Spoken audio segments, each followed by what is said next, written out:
BTech, BBA మరియు MBA కోర్సులు 15+ years experience ఫ్యాకల్టీతో పాటు placement guarantee. Kishkinda university, Ballari. నమస్తే రమగారు. నమస్తే జయ. రమగారు, ఏదైనా జానపద గాథ? చందమామ కథలు బోల్డ్ ఉంటాయి కదా. అవును. పూర్వం అట ఒక అడవిలో ఓ తల్లి, ఇద్దరు కొడుకులు ఉండేవాళ్ళు. ఏదో చాలా చిన్న జీవితం వాళ్ళది. ఆ అడవి చివరున్న పల్లెల్లో ఉండేవాళ్ళు. ఆ పల్లె తాలూకు చివరి భాగం అనమాట వీళ్ళున్నది. అయితే ఇద్దరు కుమారుల్లో పెద్దవాడు అన్నాడు, అమ్మ ఎన్నాళ్ళే ఇక్కడ ఇట్లా, ఎక్కడికైనా వెళ్ళి ఏదైనా సంపాదించుకొస్తాను, ఇట్లా ఏమీ లేకుండా ఉంటున్నాం మనం అని అన్నాడు. అంటే సరే వాళ్ళ అమ్మ ఒప్పుకుంటే సరే ఏమన్నాడు, రేపు ఇప్పుడు బయలుదేరుతానన్నాడు. తమ్ముడికి ఒక కత్తి ఇచ్చాడు.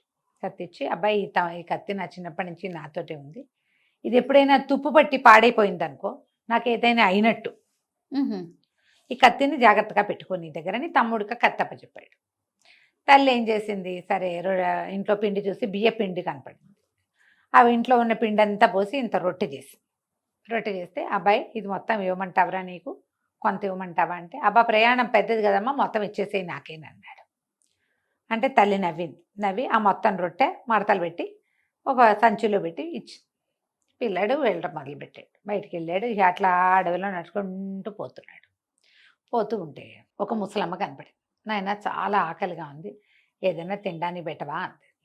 తినడానికి ఏమన్నా ఉంటే పెట్టు. కుర్రాడి దగ్గర రొట్టె ఉంది కాదు, ఆ రొట్టె మూట బోడదీస్తూ, నా దగ్గర ఉన్నదే చిన్న రొట్టెవా, ఇంక ఇక్కడ ఎవరు లేరు కదా నీకు పెట్టేవాళ్ళని, నీకు చిన్న ముక్క పెడదాం అనుకుంటున్నాను అన్నాడు. అనేసరికి ముసలమ్మంది, పోన్లే నాయన, నేను ఇంకెవరినైనా అడిగి తింటానులే, 4 అడుగులు వేసి కాయో కసరో చూస్తా, దుంపో ఏదో పీక్కు తింటా, నీకు ఇదే కదా ఉందంటున్నావు, చిన్నదేనంటున్నావు కదా, నాకు పెట్టద్దులే. సరే అని మూట మళ్ళీ కట్టేశాడు. పెట్ల అవ్వకి. ఇక నడుచుకుంటూ వెళ్తుంటే బాగా ముందుకెళ్తే ఒక ముసలతను ఏవో పశువుల్ని తోలుతున్నాడు, గొర్రెల్ని. ఇతను అడిగాడు, ఈ గొర్రెలు ఎవరివి అంటే, 3 తలల రాక్షసుడివి అని చెప్పాడు. అంటే ముందెవడో 3 తలల రాక్షసుడు ఉన్నట్టు కదా.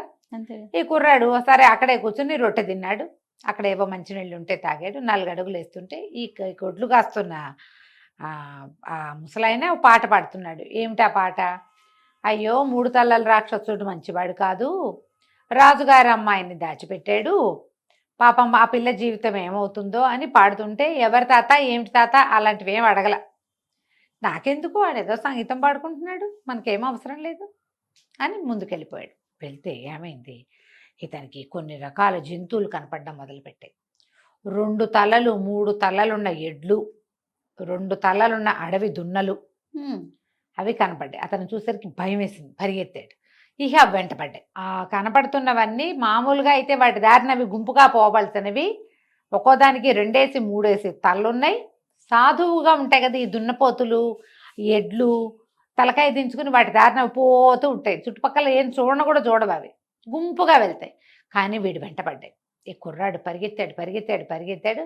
పరిగెత్తగా ఒక భవనం ఏదో కనబడితే అందులోకి ఎక్కేసాడు. లోపల ఒక ముసలి మామ ఉంటే, ఈ ఇల్లు ఎవరి దాకా అవ్వా ఏమిటి అని అడిగితే, అయ్యో ఇది ఎందుకురా వచ్చావు, ఇక్కడ దాక్కునేందుకు ఏమీ లేదురా నాయన, ఇది 3 తలల రాక్షసుడిది, వాడు మంచివాడు కాదు, నువ్వు బయట ప్రమాదాన్ని తప్పించుకోవడానికి లోపలికి వచ్చావు, లోపల ఇంకా ప్రమాదం ఉంది, వీడు మనుషుల్ని తినేస్తాడు లేదా రాళ్లుగా మార్చేస్తాడు, అంటే ఎక్కడో చోట దాక్కుంటానులే అవ్వ అన్నాడు.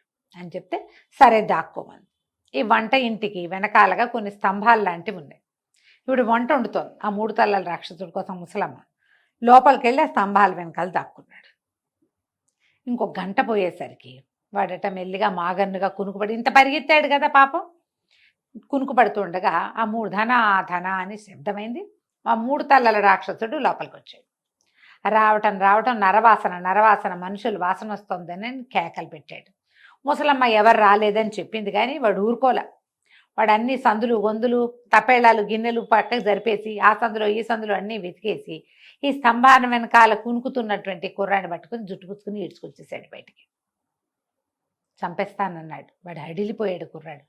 ఇదేమన్నాడు, మనుషులకు బుద్ధి ఎక్కువ, 3 ప్రశ్నలు అడుగుతా, సమాధానం చెప్పావా సరే, లేకపోతే నీ సంగతి అంతేనన్నాడు. సరే అడగమంటే ఇక అడగమనరంగా అడగటమే అది. వాడు ఏం అడిగాడు, ఏ పక్కన కోణాలు లేని వస్తువు ఏది, కోణాలు లేని వస్తువు, మొనలు లేని వస్తువు అడిగాడు ఒకటి. తర్వాత చిన్నదయ్యే కొద్దికి ప్రమాదకరమైనది ఏది, మూడోది, సజీవుల్ని మోసుకెళ్ళే నిర్జీవమైనది ఏది? వీడికి బుర్ర పనిచేస్తేనో, మామూలుగా ఏదైనా ఆలోచిస్తే ఒక రకం, సడన్గా పెద్ద పెద్దగా అరుపులు, కేకలు, బొబ్బలు, 3 తలలున్న రాక్షసుడు వాడు తన్ని జుట్టుపుచ్చుకుని ఈడ్చుకొచ్చి నుంచోబెట్టడము. ఈ స్ట్రెస్కి వాడికి బుర్ర మైండ్ అసలు పనిచేయదు. మామూలుగానే వాడు అంతంత మాత్రం ఆలోచించడు. ఆలోచించని వాడు ఇంకా అసలు ఆలోచించలేకపోయాడు. మెమ్మే బెబ్బే అన్నాడు. అనగానే 3 తలల వాడు తన చేతిలో ఉన్న త్రిశూలంతో వాడిని ఇట్లా అన్నాడు. అనగానే వాడు ఒక శిలా విగ్రహంలాగా మారిపోయాడు. ఇక వాడు అక్కడే ఉండిపోయాడు.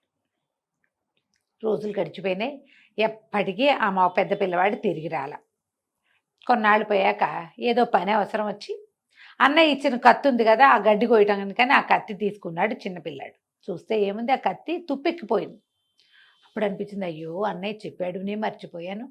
ఇది తుప్పెక్కిపోయింది అంటే ఏదైనా సమస్య అయిందా? కత్తులు తుప్పెక్కుతాయి సహజంగానే, మరి ఇంత ఎక్కిపోయింది తుప్పు. ఏదో చూద్దామనిపించింది. అమ్మ అన్నయ్య ఏమైపోయాడు అని నేను వెళ్ళి చూసొస్తాను, అడవిలో ఆను పాను కనుక్కొస్తానని చెప్పాడు. సరే తల్లి సరేనంది. ఆవిడ మళ్ళీ వెతికింది, బియ్య పిండి పెట్టి రొట్టె చేసింది. సరే రొట్టె చేశాక, నాయన రొట్టె పట్టుకెళ్తావా అంటే, ఇంకేముందమ్మా అన్నాడు.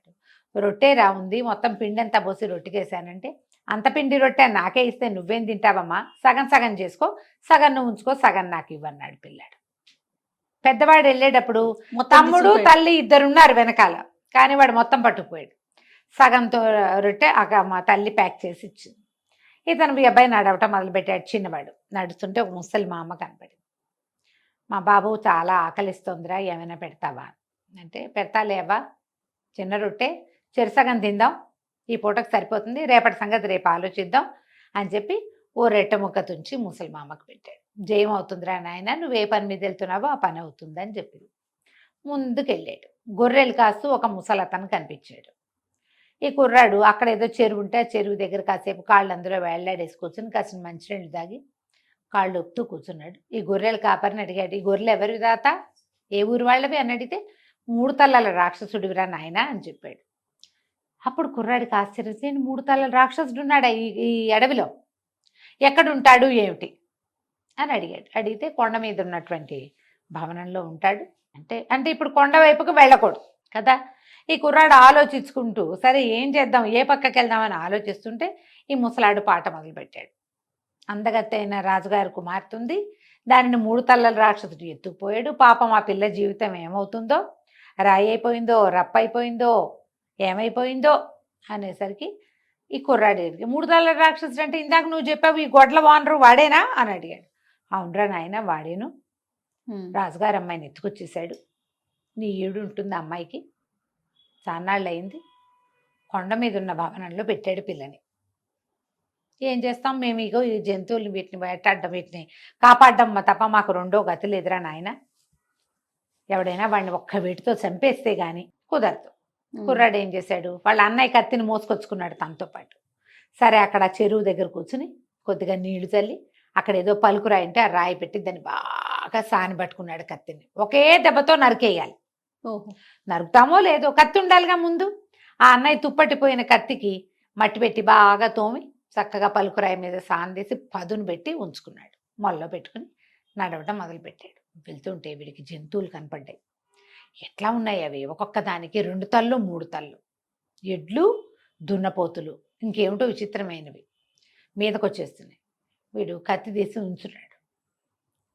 రయ్యమని వస్తుంది ముందుకు ఒకటి, కదలకన్నా నుంచినేసరికి పక్క నుంచి వెళ్ళిపోతుంది. ఓహో, పరిగెట్టాడు అనుకో, వీడు వెనకాల పరిగెడుతుంది. నుంచుంటే వాడిని ఏం చేయదు అది.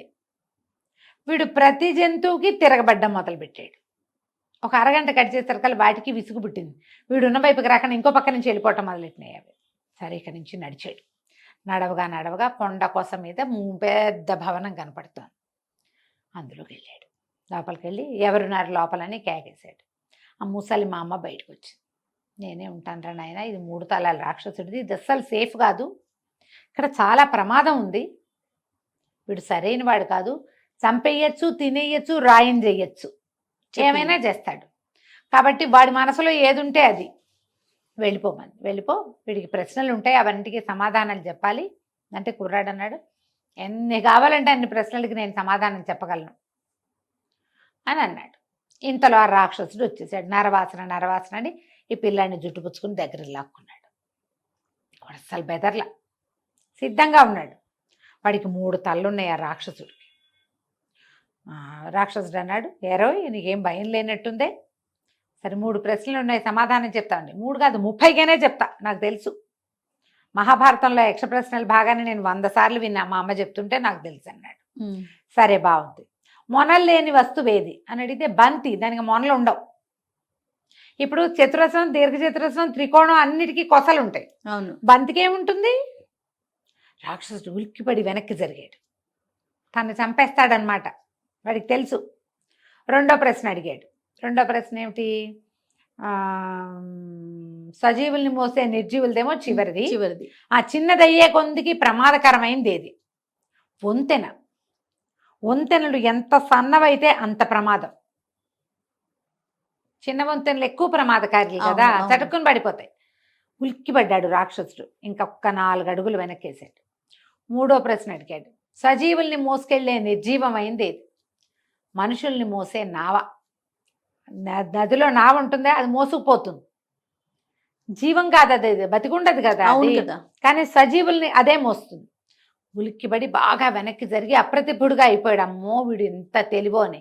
ఈ కుర్రాడు ఏం చేశాడు? ఎప్పుడైతే వాడు వెనక్కి వెళ్ళిపోతున్నాడో ఆ ముసలిదాని వైపు చూసేసరికి ముసలిది ఇట్లా ఇట్లా ఆనంగానే వీడు మొల్లో ఇంచి కత్తి తీసి, కత్తి పదును పెట్టి ఉంచుకున్నాడుగా, ఒకే దెబ్బకి 3 తలలు కొట్టేశాడు. తలలు కొట్టేసేసరికల్లా ఇక కింద పడిపోయాడు. అప్పుడు ఈ ముసలమ్మంది, బోళ్ళంత ఉంది ఇక్కడ, నువ్వు చూడ్డానికి రాని, నేను తీసుకెళ్తాను. మొట్టమొదట ఒక ముసలమ్మకి ఇది ఇచ్చాడు కదా, రొట్టె ఇచ్చినప్పుడు ఆవిడ ఇంత పుల్ల ఇచ్చింది. ఇది మంత్రం పుల్ల, నీ దగ్గర ఉంచుకోమని. ఆ పుల్ల ఉంది వాడి దగ్గర. ఇంకో మొల్లో ఇట్లా దోపు పెట్టుకున్నాడు. ఏదైనా అడ్డం వస్తే తోలుకోవచ్చు కూడా. ఈ లోపలికి వెళ్తే ఓలెడన్ని గదులున్నాయి ఆ భవనంలో. ఎంత వజ్రాలు, వైడూర్యాలు, బంగారాలు ఎన్ని ఉన్నాయో, ఎన్ని రకాల ఆయుధాలు. చివరి గదిలో రాజకుమార్తె. కొంతకాలం క్రితం అతను తెచ్చి రాజకుమార్తెని ఇక్కడ బంధించాడు. రాజకుమార్తెను విడిపించాడు. తీసుకొస్తుంటే వంట ఇంట్లో తినడానికి ఏమైనా తినేసి వెళ్దుగానే ఆ ముసలమ్మ ఏం చెప్పింది, వంట ఇంటి వైపుకి తీసుకెళ్ళింది. ఆ వంటింట్లో ఓ పక్కన శిలా స్వరూపంలో ఉన్నాడు వీళ్ళ అన్నయ్య. సరిగ్గా తనంత ఎత్తే తన మొహం లాగానే ఉంది ఆ శిల. వీడేం చేశాడు, తట్టింది, ఇదేదో ఇదని చెప్పి కబుక్కున పాత ఒక ముసలమ్మ ఇచ్చింది కదా ఓ ఇంత పుల్ల, ఆ పుల్లతోటి ఇట్లా అన్నాడు. అనగానే పుల్లేమో విరిగిపోయింది. అన్నయ్య ఏమో లేచి వచ్చాడు రాయిలోంచి బయటికి. ఓహో, కావలించుకున్నాడు. ఎట్ట వచ్చావురా తమ్ముడు? ఏమిట్రా అంటే, నువ్వు వచ్చిన దారినే వచ్చాను, నువ్వు వచ్చిన చోటుకే వచ్చా, అయితే నేను అన్నీ సరిగ్గా వినొచ్చాను, అందుకని అన్నీ సజావుగా జరిగినాయి, పద ఇంటికి వెళ్ళిపోదాం అన్నాడు. ఈ రాజకుమార్తెను వెంట పెట్టుకుని మోయగలిగినన్ని ధనపు రాసుల్ని మోసుకుని తెచ్చుకున్నారు. ఇంటికి వచ్చాక ఈ వచ్చే దారిలోనే ఇది చిన్న చిన్న ఊళ్ళు కొన్ని దాటి వచ్చారు వాళ్ళు. ఊళ్ళల్లో గ్రామాధికారులకి కబురు చేసి, ఇట్లా రాజకుమార్తెను మేము తీసుకొస్తున్నాం అంటే, ఏనాడో తీసుకుపోయాడు 3 తలల రాక్షసుడు. ఆ రాజుగారు ఎవరైతే ఆ పిల్లని విడిపిస్తారో వాడికి ఇచ్చి పెళ్లి చేస్తామని చెప్పారు. ఓహో, అక్కడి నుంచి రాజుగారు వీళ్ళు కబురు అంది. రాజు వచ్చేసాడు ఆగమేఘాల మీద. ఈ కొండ మీద కోటలో బోల్డ్ అంత ధనం ఉందని వీళ్ళ ద్వారా తెలుసుకున్నాడు. వీళ్ళు మోసుకుని తెచ్చుకున్న వీళ్ళకి ఆ కొండ మీద ఉన్న ధనం అంతా రాజుగారిది. మొత్తం కోటంతా పడగొట్టేసి అందులో ఉన్న ముసలమ్మని తెచ్చేశారు. అక్కడ ఉన్నటువంటి వజ్రాలు, వైడూర్యాలు, నగలు, నాణ్యాలు, డబ్బు గిబ్బు, సమస్తమైన ఆయుధాలు మొత్తం రాజుగారింటికి తరలించుకుని ఈ రెండో అబ్బాయికి రాజుగారి అమ్మాయిని ఇచ్చి పెళ్లి చేశారు. పెద్ద అబ్బాయి కూడా అందులోని రాచకొల్లులోనే ఓ ఉద్యోగం చేసుకున్నాడు. ఒక మంచి పిల్లనిచ్చి పెళ్లి చేశారు. చక్కగా వీళ్ళు కూడా వీళ్ళ ఊళ్ళో చక్కటి ఇల్లు కట్టుకుని వాళ్ళ అమ్మ కొడుకులు హాయిగా సంతోషంగా ఉన్నారు. కథ కంచుకి మనం ఇంటికి. రైట్. నమస్తే. నమస్తే జయ.